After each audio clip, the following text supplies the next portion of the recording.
నమస్కారం, news vision కు స్వాగతం. ముందుగా వార్తల్లోని ముఖ్యాంశాలు.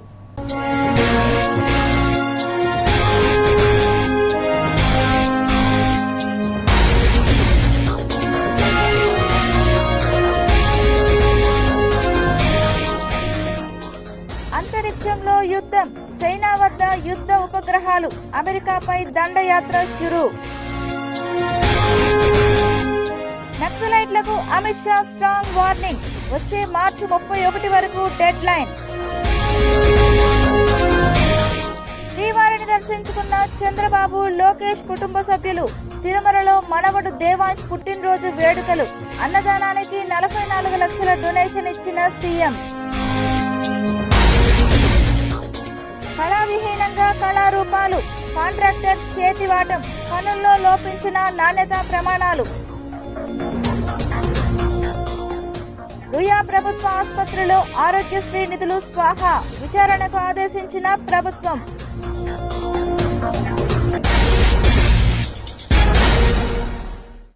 ముఖ్యమంత్రి నారా చంద్రబాబు నాయుడు, లోకేష్ కుటుంబ సభ్యులు శుక్రవారం ఉదయం తిరుమల శ్రీవారిని దర్శించుకుని ప్రత్యేక పూజలు చేశారు.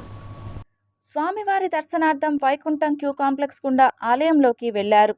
చంద్రబాబు నుదుటిన నామం, సాంప్రదాయ వస్త్రధారణతో శ్రీవారి దర్శనానికి వచ్చారు. ముఖ్యమంత్రి రాక నేపథ్యంలో ఆలయ పరిసరాల్లో గట్టి బందోబస్తు ఏర్పాటు చేశారు. భద్రతా సిబ్బంది ఆలయ పరిసర ప్రాంతాల్లోని అన్ని గేట్లను మూసివేశారు. ఆలయ పరిసర ప్రాంతాల్లోకి భక్తులను ఎవరిని అనుమతించలేదు. సీఎం చంద్రబాబు మనవడు దేవాంశ్ పుట్టినరోజు సందర్భంగా శుక్రవారం చంద్రబాబు కుటుంబంతో కలిసి స్వామివారి సేవలో పాల్గొన్నారు. తర్వాత వెంగమాంబ అన్నదాన వితరణ కేంద్రంలో కుటుంబ సభ్యులతో కలిసి ప్రసాదాలు పంపిణీ చేశారు. ప్రసాదాల పంపిణీకి ఒకరోజు అయ్యే ఖర్చును దేవాంశ్ పుట్టినరోజు సందర్భంగా టీటీడీ అన్నదాన ట్రస్టుకు చంద్రబాబు విరాళంగా అందజేశారు. అనంతరం టీటీడీ ఉన్నతాధికారులు, ధర్మకర్తల మండలి సభ్యులతో తిరుమల క్షేత్ర అభివృద్ధిపై సమీక్ష నిర్వహించారు. కాగా తిరుమలకు చేరుకున్న సీఎం చంద్రబాబుకు TTD chairman BR Naidu, EO Shyamala Rao, ఇతర ఉన్నతాధికారులు ఘన స్వాగతం పలికారు. వెంకటేశ్వర స్వామికి సంబంధించి ఎక్కడ కూడా పోయిన ప్రభుత్వాన్ని చూశా. 7 కొండలు వెంకటేశ్వర స్వామివి అని మనం చెప్తా ఉంటే 7 కొండలు ఆనుకొని ముంతాజ్ హోటల్కి అప్పట్లో పర్మిషన్ ఇచ్చారు. అదే మరిగా అక్కడ ఇంకొక పక్కన కూడా ఏదైతే దేవలోకం ఈ రెంటికి పర్మిషన్ ఇచ్చే పరిస్థితికి వచ్చారు. ఏంటంటే ముంతాజ్ హోటల్ కూడా వాళ్ళకి చెప్పి ముంతాజ్ హోటల్ మార్చారు. అయినా కూడా నేను వారికి చెప్పింది ఇక్కడ మీకు ఇవ్వలేం, అందుకనే ఇక్కడ 3కి ఇచ్చారు. ఏదైతే విష్ణువి వర్స్టైల్ వెంచర్స్ 10.32, ముంతాజ్ హోటల్స్ 20 ఎకరాలు, MRKR construction industries private limited 5 ఎకరాలు ఇచ్చారు. ఈ 35.32 క్యాన్సిల్ చేస్తున్నాం. ఇక్కడ ఎవ్వరు కూడా కమర్షియలైజ్ చేయడానికి వీలు లేదు. 7 కొండలు ఆనుకొని ఎలాంటి కమర్షియలైజేషన్ కానీ అపవిత్రం చేసే కార్యక్రమాలు ఎక్కడా ఉండడానికి వీలు లేదు. నేను వాళ్ళు కూడా, ఎందుకంటే ఓబ్రాయ్ హోటల్స్ చాలా హోటల్స్ కడుతున్నారు, కట్టినప్పుడు వాళ్ళకు కూడా చెప్పాను, ఇక్కడ ఏమాత్రం కూడా అపవిత్ర అంటే మీరు వాళ్ళు ఒక స్టేజ్లో మేము వెజిటేరియనే పెడతామని కూడా ముందుకు వచ్చారు. అయినా కూడా నేను చెప్పింది ఈ ప్రిమిసెస్లో మాత్రం ఎవ్వరూ ప్రైవేటు వ్యక్తులు ఉండడానికి వీలు లేదు, అవసరమైతే ఆల్టర్నేటివ్ ల్యాండ్ ఇస్తామని చెప్పాం. దాన్ని కూడా వాళ్ళు ఒప్పుకున్నారు. ఏదైతే పక్కన ఒక ఇదే ల్యాండ్ పక్కన ఉంది, రోడ్డు ఆ పక్క ఇస్తాం తప్ప ఈ పక్క ఎక్కడ ఇవ్వం. We're very clear. అది వాళ్ళతో మాట్లాడి టీటీడీ సార్ట్అవుట్ చేస్తారు. అందుకనే నేను ఎప్పుడు కూడా ప్రతి ఒక్కరికి విజ్ఞప్తి చేస్తూ ఉంటాను, ఇక్కడుండే వ్యక్తులు ఎవరూ అపచారాన్ని చేయొద్దండి. అపవిత్రానికి ఎక్కడ కూడా ఒక తెలుసో తెలియకో అపచారం జరిగేదానికి సహకరించద్దని చాలా చెప్తున్నాను. గడిచిన 5 సంవత్సరాలు చాలా పోరాటాలు చేశాం. కానీ ఆ పోరాటాలు కూడా పనిచేయకుండా వెంకటేశ్వర స్వామిని అపవిత్రం చేసే పరిస్థితికి వచ్చారు. ఆ రోజు కూడా మీ అందరికీ నేను చెప్పాను ఇక్కడే, ప్రథమ ప్రాధాన్యత వెంకటేశ్వర స్వామి పైన ఉంటుంది. ఏదైతే క్లీనినెస్ ఇక్కడి నుంచి ప్రక్షాళన వెంకటేశ్వర స్వామి టెంపుల్ నుంచి చేస్తానని చెప్పి దేవుని రుణం తీర్చుకోవడానికి, అదే సమయంలో రాష్ట్రాన్ని పునర్నిర్మాణం చేయడానికి అంకిత్వం పనిచేస్తానని చెప్పాను. చెప్పినట్టే ఫస్ట్ అపాయింట్మెంట్ నేను ఇచ్చింది శ్యామలరావు ఇచ్చాను. అక్కడి నుంచి ప్రక్షాళన స్టార్ట్ అయింది. ఇంకా కొన్ని చిన్న చిన్న ఉన్నాయి, ఇంకా చేయాల్సిన పనులు ఉన్నాయి. నేను చాలా క్లారిటీ ఇచ్చాను, అందుకని అవన్నీ కూడా చేస్తారు. అదే సమయంలో వెంకటేశ్వర స్వామికి సంబంధించి ఎక్కడ కూడా తిరుమలలో తరిగొండ వెంగమాంబ సత్రంలో సీఎం చంద్రబాబు నాయుడు మనవడు నారా దేవాంశ్ జన్మదినం సందర్భంగా అన్నదానం నిర్వహించారు. వందలాది మంది భక్తులకు అన్నప్రసాదాలు పంపిణీ చేసి పసుపు కుంకుమతో ఆశీస్సులు అందించారు. ఈ కార్యక్రమంలో తండ్రి నారా లోకేష్, తల్లి బ్రాహ్మణి ప్రత్యేకంగా పాల్గొన్నారు. భక్తులు ఆనందంతో దేవాంశ్కు శుభాకాంక్షలు తెలియజేశారు. తిరుమల శ్రీనివాసుని కృపతో ప్రజలకు అన్నదానం నిర్వహించడం పుణ్యకార్యమని చంద్రబాబు అన్నారు. స్వామివారి ఆశీస్సులతో రాష్ట్రం అభివృద్ధి చెందాలని ప్రార్థించారు. భక్తులు అధిక సంఖ్యలో పాల్గొని భక్తి పారవస్యంలో మునిగిపోయారు. అన్నదానం అనేది ఎన్టీ రామారావు గారు స్టార్ట్ చేశారు. అక్కడి నుంచి ఇంతవరకు కూడా ఎలాంటి ఇబ్బందులు లేకుండా సవ్యంగా జరుగుతూ ఉంది. ఈరోజు ఆయన ప్రారంభించిన ఈ కార్యక్రమానికి 2,200 కోట్ల రూపాయల కార్పస్ ఉంది. ప్రతి సంవత్సరం ప్రతిరోజు ఎంతోమంది భక్తులు వచ్చి అన్నదానం ట్రస్ట్కి డొనేట్ చేస్తున్నారు. లేకపోతే ఆ రోజుకి వాళ్ళే విరాళాలు ఇచ్చి నిర్వహించే పరిస్థితికి వచ్చారు. ఇది ఒక మహత్తరమైన కార్యక్రమం. ఇది శాశ్వతంగా జరుగుతుంది. ఈ సందర్భంగా మేము అక్కడికి వచ్చినప్పుడు కాంట్రిబ్యూట్ చేయడమే కాకుండా నేరుగా అక్కడ ఎవరైతే భక్తులు ఉన్నారో వాళ్ళకి అన్నం వడ్డించినప్పుడు ఉండే తృప్తి ఎలకట్టలేదు. అందుకనే ఫ్యామిలీ మెంబర్స్ అందరూ కూడా సర్వ్ చేశాం. తిరుపతి ఆధ్యాత్మిక క్షేత్రంలో ముంతాజ్ హోటల్ నిర్మాణంకు ఇచ్చిన అనుమతులు రద్దు చేస్తూ రాష్ట్ర ముఖ్యమంత్రి చంద్రబాబు నాయుడు ప్రకటించడం స్వాగతిస్తున్నామని, సాధువులు పీఠాధిపతులు చేసిన పోరాటానికి జడిసి అనుమతులు రద్దు చేశారంటూ ఉమ్మడి చిత్తూరు జిల్లా వైకాపా అధ్యక్షులు భూమన కరుణాకర్ రెడ్డి పేర్కొన్నారు. దేశమంతా కూడా సాధువులు ఒక్కటవుతున్నటువంటి పరిస్థితులలో ఈ కూటమి ప్రభుత్వం మాటలలో ధర్మాన్ని పరిరక్షించటం అనే నినాదం మాత్రమే తప్ప ఆచరణలో హిందూ ధర్మానికి పూర్తిగా వ్యతిరేకంగా వ్యవహరిస్తున్నది అని మొత్తం హిందువులంతా కూడా పెద్ద ఎత్తున ఆందోళన పడుతూ, దీన్ని సాధు పుంగవులంతా కాషాయాంబరదారులంతా ఒక్కటై కూటమి ప్రభుత్వం ధర్మం ముసుగులో అధర్మాన్ని పెద్ద ఎత్తున చేస్తున్నది, తిరుమల ధార్మిక క్షేత్రాన్ని అడ్డు పెట్టుకొని అని వాళ్ళు చెయ్యబోయేటువంటి కార్యాచరణను కనుగొన్నటువంటి చంద్రబాబు గారు ఈ రోజున ముంతాజ్ హోటల్ నిర్మాణానికి అనుమతులు రద్దు చేస్తానని చెప్పటం మంచి పరిణామం. సాధువులంతా పీఠాధిపతులంతా ఈ రకంగా ధర్మ పరిరక్షణ కోసమని నడుం బిగించటాన్ని వైఎస్ఆర్ కాంగ్రెస్ పార్టీ మనస్ఫూర్తిగా స్వాగతిస్తున్నది. మీరు చేసేటువంటి ధర్మ పోరాటంలో వైఎస్ఆర్ కాంగ్రెస్ పార్టీ ఎల్లవేళలా అండగా నిలుస్తుందని ముకుళిత హస్తాలతో ప్రార్థిస్తూ, ముంతాజ్ హోటల్ రద్దుపై జరుగుతున్న రగడకు శుభం కార్డ్ పడిందని కార్పొరేషన్ ఉప మేయర్ ఆర్సి మునికృష్ణ తెలిపారు. రాష్ట్ర ముఖ్యమంత్రి వర్యులు నారా చంద్రబాబు నాయుడు గారు తిరుమలలో ఒక మంచి నిర్ణయం తీసుకున్నారు. ఆ కొండ కిందున్న ముంతాజ్ హోటల్, ఇతర 2 హోటళ్ళు కూడా రద్దు చేయడం చాలా సంతోషకరం. ఎప్పుడు కానీ చంద్రబాబు నాయుడు గారికి, అలాగే పాలక మండలి చైర్మన్ బిఆర్ నాయుడు గారికి, వాళ్ళ పాలక మండలి సభ్యులందరూ కూడా ధన్యవాదాలు. ఎప్పుడు కూడా నారా చంద్రబాబు నాయుడు గారు కావచ్చు, కూటమి ప్రభుత్వం పవన్ కళ్యాణ్ కావచ్చు, ఎవరైనా సరే కూటమి ప్రభుత్వం అలాగే మోడీ గారు కూడా తిరుమల పవిత్రతను ఎప్పుడు ఆలోచించి చేసేవారు.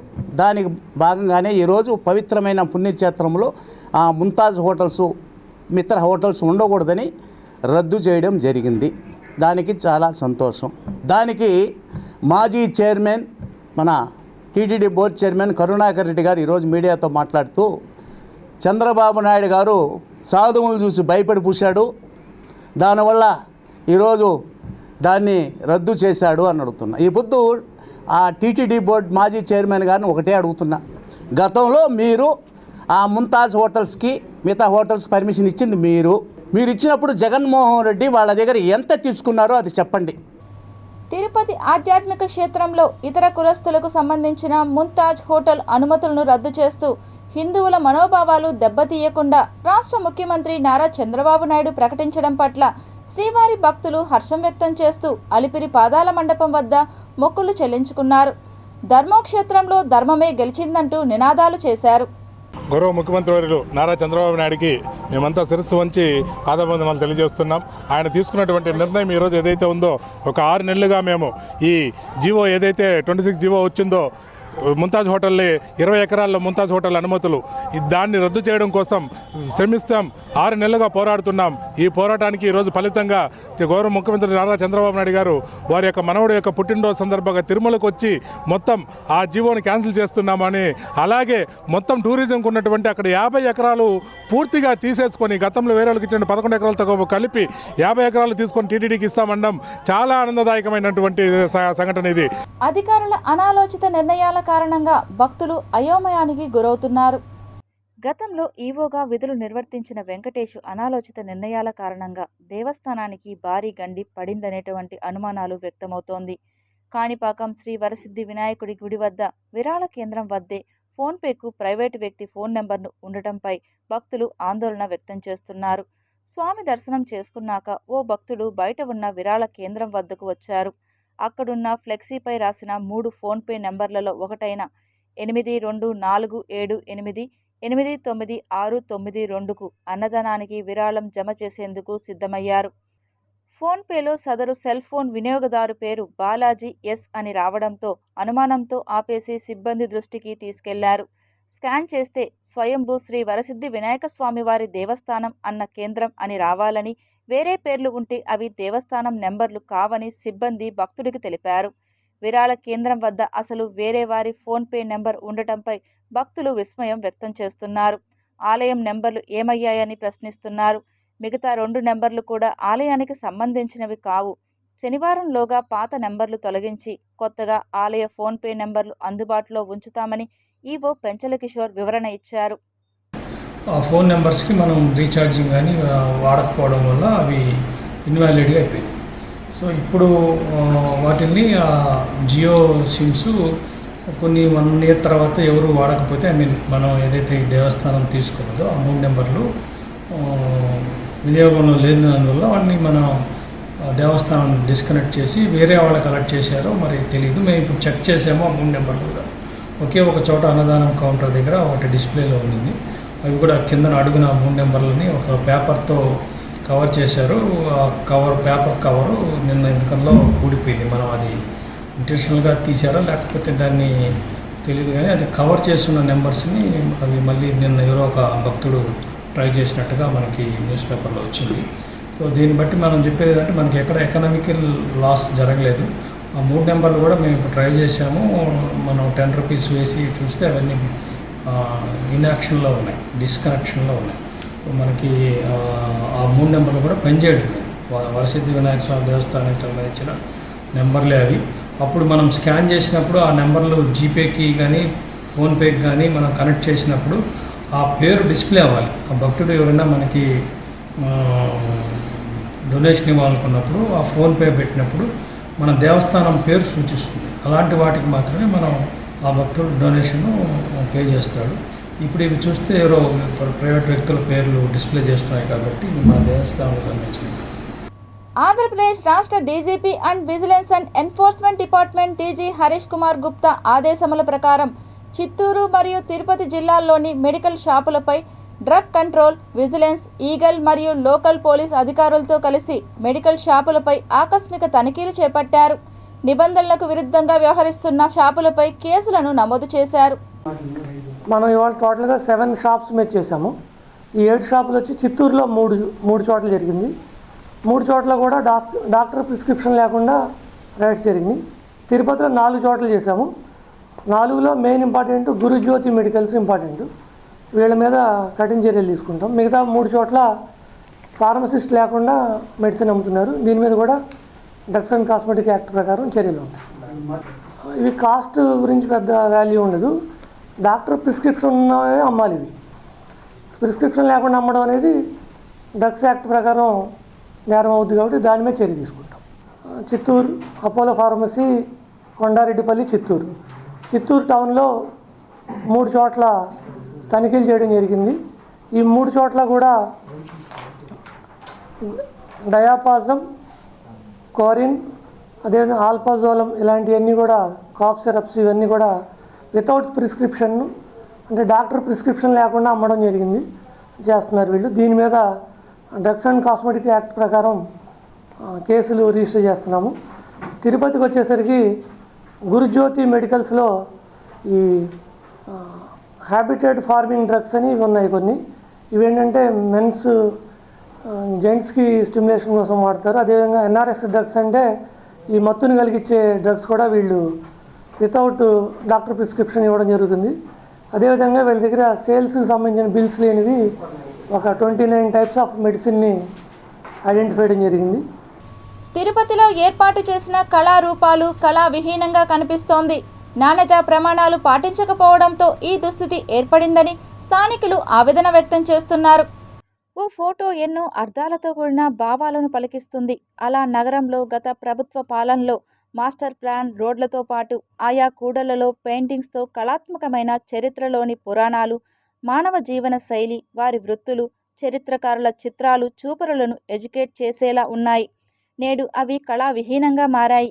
ఆకతాయిల శేషలకు ఆ కళాఖండాలు కన్నీరు పెట్టుకుంటున్నాయి. మాటలు రాని బొమ్మలు వాటి బాధను ఎలా చెప్పగలవు?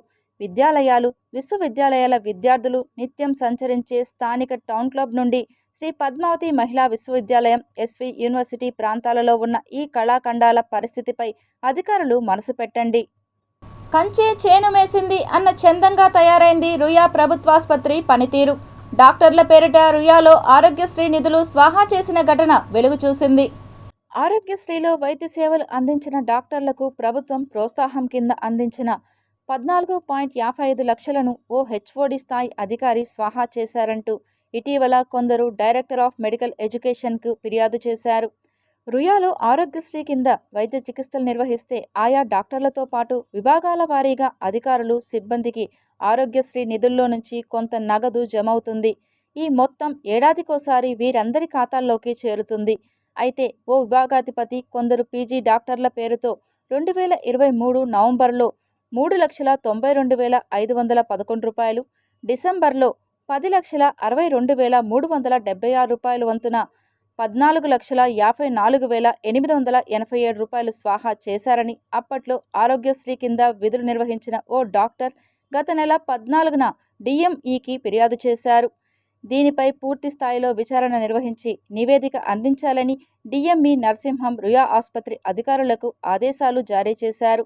దీనిపై ఆర్థో విభాగాధిపతి డాక్టర్ మధుసూదన్ చైర్మన్గా, professor doctor Kireeti, professor doctor Vijayabhaskar సభ్యులుగా విచారణ కమిటీని నియమించినట్లు తెలిసింది.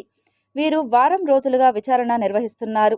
అయితే ఇక్కడ పనిచేసే డాక్టర్లతో కాకుండా బయట వైద్య కళాశాలలు, ఆసుపత్రులకు చెందిన వారితో విచారణ నిర్వహించాలన్న డిమాండు వినిపిస్తోంది.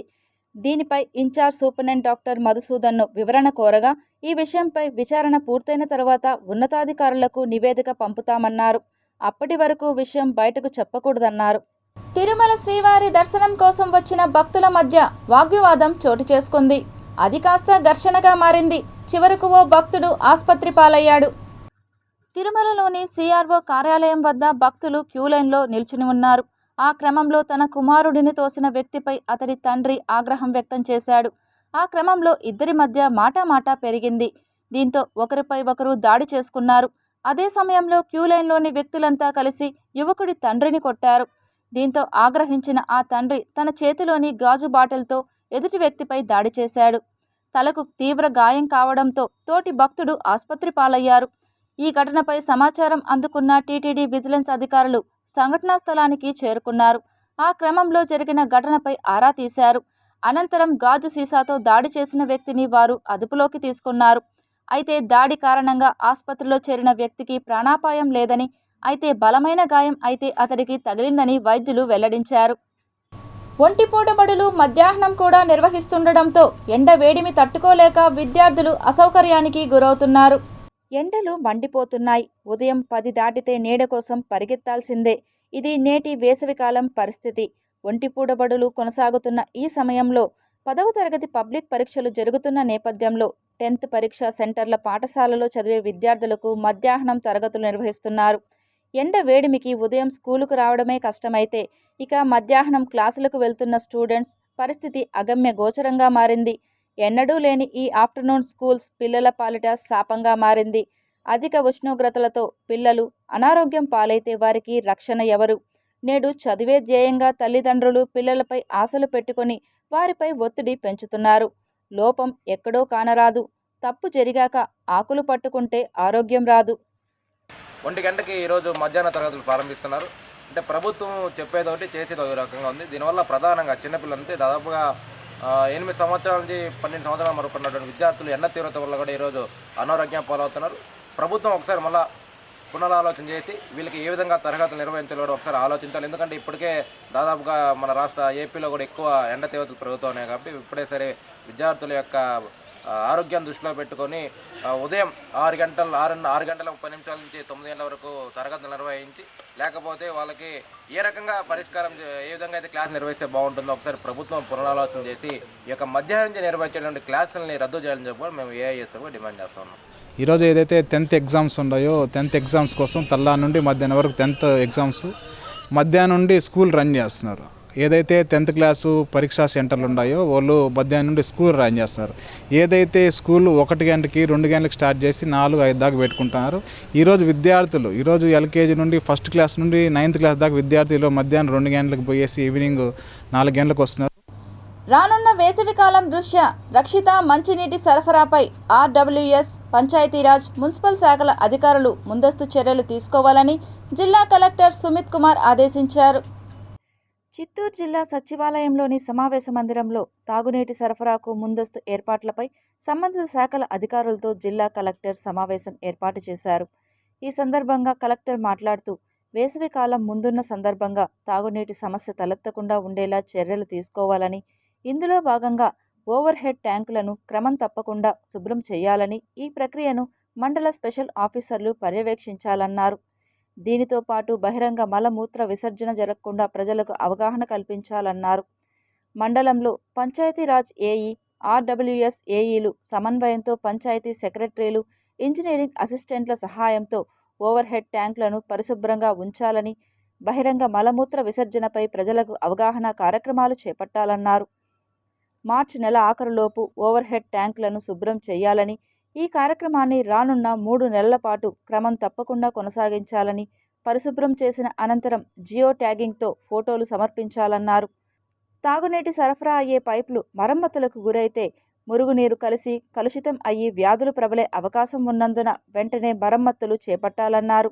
జిల్లాలో గత 15 రోజుల వ్యవధిలో 308 చేతి పంపులు మరమ్మతులకు గురైనట్లు గుర్తించగా 233 చేతి పంపులను సరిచేశామని, 190 పైప్లైన్ లీకేజీలను గుర్తించి మొత్తం అన్ని పైపులకు మరమ్మతులు చేపట్టామని, 225 పంప్ సెట్లు మరమ్మతులను గుర్తించి 221 పంప్ సెట్లకు మరమ్మతులు చేపట్టామన్నారు.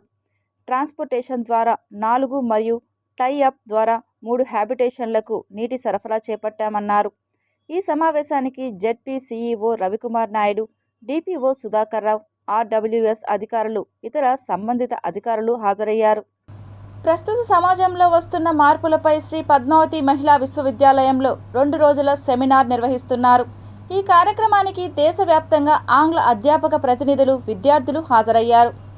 పీఎం ఉషా నిధులతో నిర్వహిస్తున్న ఈ ప్రోగ్రాంకు ప్రధాన అతిథిగా ఉమామహేశ్వరరావు విచ్చేశారు. కోవిడ్ తర్వాత అన్ని రంగాలలో పెను మార్పులు చోటు చేసుకున్నాయని వక్తలు ప్రసంగించారు. కోవిడ్ టైమ్స్ తర్వాత కూడా ఇంకా మనం చాలా ఎమర్జ్ అవుతున్నాం చాలా రంగాలలో. కానీ ఈ రంగాలన్నీ ఎలాగా సొసైటీలో ఒక ట్రాన్స్ఫర్మేషన్ తీసుకొచ్చేదానికి కాంట్రిబ్యూట్ చేస్తున్నాయి అనేది మా ముఖ్య ఉద్దేశం, ఈ సెమినార్ యొక్క ఉద్దేశము. అలాగే NEP 2020 ఎలాగైతే మల్టీ డిసిప్లినరీ అప్రోచెస్ని ఎంకరేజ్ చేస్తుందో దానికి అనుగుణంగా కూడా మేము ఈ సెమినార్ పెట్టడం జరిగింది. సో ఈ సెమినార్ కోసము వివిధ యూనివర్సిటీస్ నుంచి వివిధ ఆల్ ఓవర్ ఇండియా మాకు వచ్చున్నారు. ఎట్లాగైతే ఆయన రచనల్లో సామాజిక దృక్పథం అనేది ఎట్లా అయితే వెలువరించారో దాని గురించి ఆయన మాట్లాడడానికి ఇక్కడ విచ్చేశారు. అండ్ ఇక్కడికి వచ్చినటువంటి పత్ర సమర్పకులు కూడా ఆయనతో ముఖాముఖిగా చర్చించడానికి సిద్ధంగా ఉన్నారు. సాహిత్య అకాడమీ అవార్డు గ్రహీత ఆయన. సో ఆయనతో ముఖాముఖి అన్నది మా సదస్సులో ఒక ముఖ్యమైన అంశంగా నేను భావిస్తున్నాను. కాబట్టి ఈ 2 రోజులు తప్పకుండా అందరి డెలిబరేషన్స్ చాలా అర్థవంతంగా ఉంటాయని, అందరూ ఈ సదస్సు నుంచి ఏదో కొంచెం నేర్చుకొని వెళ్తారని ఆశిస్తున్నాను. పీవీకేఎన్ ప్రభుత్వ డిగ్రీ కళాశాలలో జిల్లా స్థాయి యూత్ మాక్ పార్లమెంట్ 2025 ఎంపిక కార్యక్రమాన్ని NYK కోఆర్డినేటర్ ప్రదీప్ కుమార్ ప్రారంభించారు. చిత్తూరు, తిరుపతికి చెందిన యువతతో ఈ కార్యక్రమాన్ని నిర్వహించారు. జిల్లా స్థాయిలో ఎంపికైన 110 మంది యువత రాష్ట్ర స్థాయి, జాతీయ స్థాయిలో పాల్గొంటారన్నారు. నూతన విద్యా విధానం, చట్టసభల్లో జరుగుతున్న పార్లమెంట్ విధానంపైన విద్యార్థులకు అవగాహన కల్పించడమే లక్ష్యమన్నారు. జాతీయ స్థాయిలో ఎన్నికైన వాళ్లు మోడీతో చర్చాగోష్ఠి నిర్వహిస్తారన్నారు. వివిధ కళాశాలల నుండి జిల్లా వ్యాప్తంగా తిరుపతి మరియు చిత్తూరు ఈ 2 జిల్లాల వ్యాప్తంగా వివిధ కళాశాలల నుండి స్క్రీనింగ్ అన్నది చేయడం జరిగింది. Principal of PVKN degree college Jeevan Jyothi madam గారి ఆధ్వర్యంలో ఈ స్క్రీనింగ్ అన్నది జరిగింది. ఆ కార్యక్రమం అయిన తర్వాత ఎవరైతే బాగా పోటీల్లోని ప్రతిభ కనపరిచారో వాళ్ళని జిల్లా స్థాయికి ఇక్కడ పిలవడం జరిగింది పీవీకేఎన్ కళాశాలలో. ఇక్కడ నుంచి 10 మంది పోటీల్లో పాల్గొన్న 10 మందిని ఎవరైతే అత్యున్నత ప్రతిభ కనబరుస్తారో వాళ్ళని మనం శాసనసభకి ఆంధ్రప్రదేశ్ లెజిస్లేటివ్ అసెంబ్లీకి పంపించడం జరుగుతుంది. శ్రీ పద్మావతి డిగ్రీ మరియు పీజీ కళాశాలలో విద్యను అభ్యసిస్తున్న విద్యార్థినులకు జాతీయ సేవా సంస్థ మరియు వి సపోర్ట్ చారిటబుల్ ట్రస్ట్ ఆధ్వర్యంలో ఉచిత మెడికల్ క్యాంప్ నిర్వహించారు. ఈ కార్యక్రమంలో కళాశాలలో చదువుతున్న విద్యార్థులు పెద్ద సంఖ్యలో హాజరయ్యి వైద్య శిబిరంలో పాల్గొన్నారు. ఇక్కడ పిల్లలకి ఇప్పుడు ఎగ్జామ్స్ రావాల్సిన రోజులు ఉన్నాయి. సో ఈ ఎగ్జామ్స్ టైంలలో పిల్లలకు చాలామందికి హెడేక్స్, మైగ్రేన్స్ ఇలాంటి చూడడానికి మనకు న్యూరాలజిస్ట్ మేడం వచ్చారు. అలాగే వాళ్ళకి ఐ ప్రాబ్లమ్స్ ఇదంతా ఉండడానికి సార్ ఐ స్పెషలిస్ట్ వచ్చారు. అలాగే వాళ్ళకి చాలామంది పిల్లలకి డెంటల్ ప్రాబ్లమ్స్ ఉంటాయి, దానికోసం కూడా మేడం వచ్చారు. అలాగే జనరల్ హెల్త్ చెకప్ కోసం కూడా ఇంకొక డాక్టర్ వచ్చారు. అలాగే మనకు ఆయుర్వేదిక్, మనకు ఈ మల్టీ స్పెషాలిటీసే కాకుండా ఆయుర్వేదిక్కి సంబంధించి ఎలాంటి ప్రాబ్లమ్స్ ఉన్నా కూడా డాక్టర్ జ్యోత్స్నా గారు కూడా ఇక్కడ ఉన్నారు. సో ఈ రకంగా ప్రతి ఒక్క doctors multi speciality and alternative medicine camp ఈరోజు ఇక్కడ జరుపుతూ ఉన్నాము. అయినా కానీ కొంతమంది పిల్లలు ఆడపిల్లలు కావడం వలన వాళ్ళు తమ ప్రాబ్లమ్స్ అన్నీ కూడా ఫ్రీగా చెప్పుకోలేరు. అందుకు డాక్టర్స్నే ఇక్కడికి రప్పించి మనం మెడికల్ క్యాంప్ అనేది నిర్వహించడం వలన విద్యార్థినులు ధైర్యంగా ముందుకొచ్చి వాళ్ళ సమస్యలను, వాళ్ళ ఆరోగ్య సమస్యలను డాక్టర్లకు చెప్పి పరిష్కారము చేసుకోగలుగుతారు. అందుకు ఈ క్యాంపు నిర్వహించడం చాలా సంతోషంగా అనిపిస్తుంది. అంతేకాకుండా మనకు ఒకరి డాక్టర్లనే పిలిపించకుండా ఇక్కడ జనరల్ మెడిసిన్ నుంచి, ఆప్థాలజీ నుంచి, ఆయుర్వేదం నుంచి, అలాగే డెంటల్ డాక్టర్ కూడా ఇక్కడికి తీసుకొని వచ్చినారు. కాబట్టి ఈ విధంగా డిఫరెంట్ ఫీల్డ్లో ఉన్నటువంటి డిఫరెంట్ విషయాలను చూసేటువంటి డాక్టర్లు రావటం వలన విద్యార్థినులకు ఎంతో ఉపయోగపడుతుంది. చిత్తూరు నగరపాలక సంస్థ పరిధిలో పారిశుద్ధ్యంకు పెద్దపీట వేస్తున్నట్లు నగరపాలక సంస్థ medical health officer doctor Lokesh తెలిపారు. శుక్రవారం చిత్తూరు నగరపాలక సంస్థ 29వ డివిజన్లో పారిశుద్ధ పనులకు శ్రీకారం చుట్టారు. డ్రైనేజీలు శుభ్రం చేయడం, చేరిన వ్యర్థాలను తొలగించి ప్రజలకు అంటురోగాలు ప్రబలకుండా ఉండేందుకు చర్యలు చేపడుతున్నట్లు డాక్టర్ లోకేష్ పేర్కొన్నారు. ఇలా ఉండగా తాగునీటి సమస్య పరిష్కారానికి పైప్లైన్లు, బోర్లు మరమ్మతులు చేసేందుకు చిత్తూరు పాలక సంస్థ సిద్ధమైందని అన్నారు.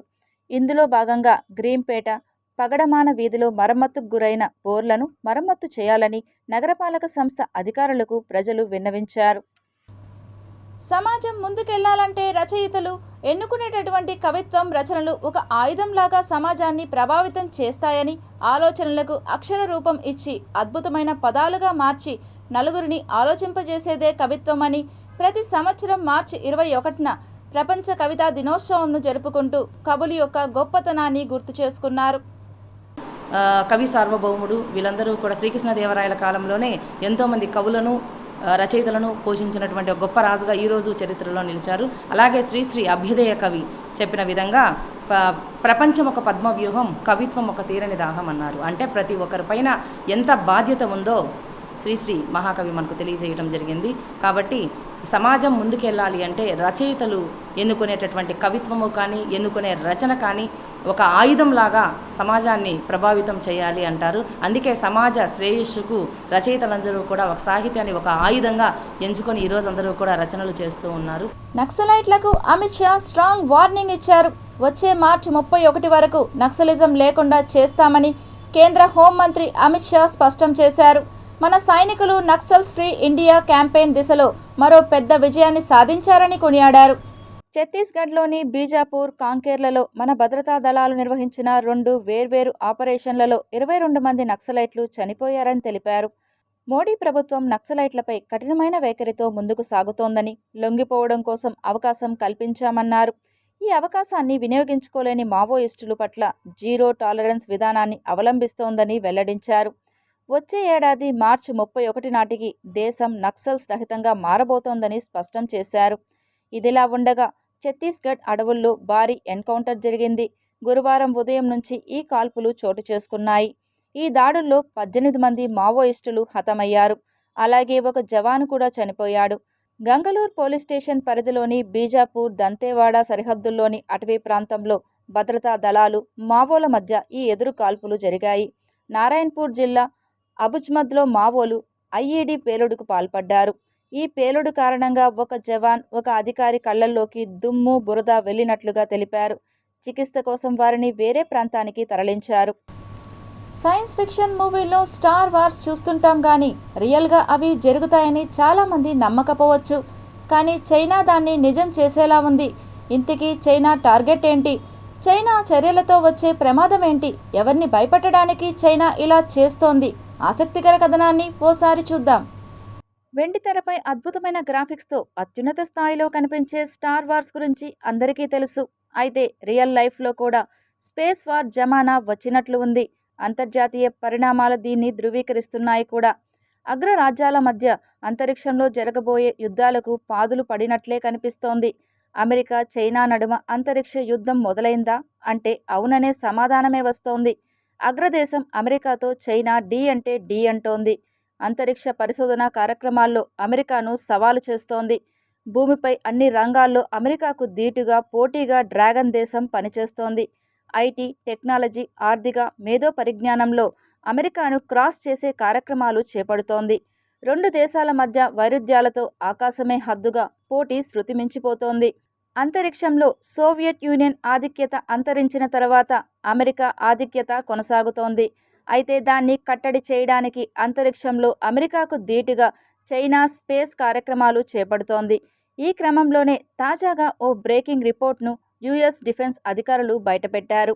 దీని ప్రకారం అమెరికా, ప్రత్యర్థి దేశాలు తమ అంతరిక్ష పోరాట సామర్థ్యాలను మెరుగుపరుచుకుంటున్నాయని, చైనా కక్షలో యుద్ధానికి సిద్ధంగా ఉపగ్రహ కదలికలున్నాయని యుఎస్ స్పేస్ ఫోర్స్ తెలిపింది. Tirupati bullion gold jewellery and silver merchants association సమాచారం మేరకు తిరుపతి లోకల్ బులియన్ మార్కెట్లో బంగారం, వెండి ధరలు ఇలా ఉంటాయి. 24 క్యారెట్ల బంగారం 10 గ్రాముల ధర 91,110 రూపాయలు. 22 క్యారెట్ల బంగారం 1 గ్రాము ధర 8,247 రూపాయలు. వెండి 1 కేజీ ధర 1,03,00 రూపాయలు. రీటైల్ వెండి 1 గ్రాము ధర 103 రూపాయల 30 పైసలుగా ఉంటుంది. వార్తలు ముగించే ముందు ముఖ్యాంశాలు మరోసారి చూద్దాం.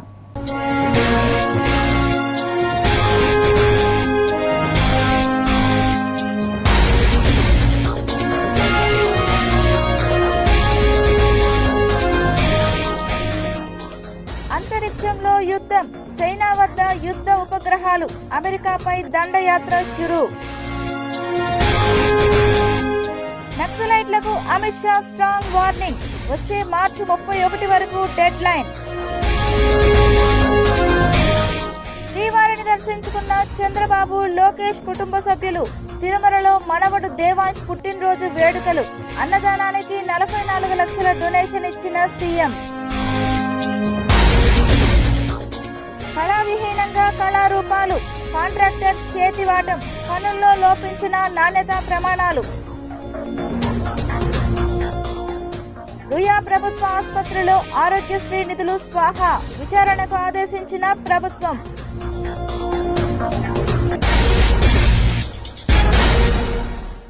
ఈ వార్తలు ఇంతటితో సమాప్తం. సమగ్ర సమాచారంతో న్యూస్ విషయంలో మళ్ళీ కలుద్దాం. అంతవరకు సెలవు. నమస్కారం.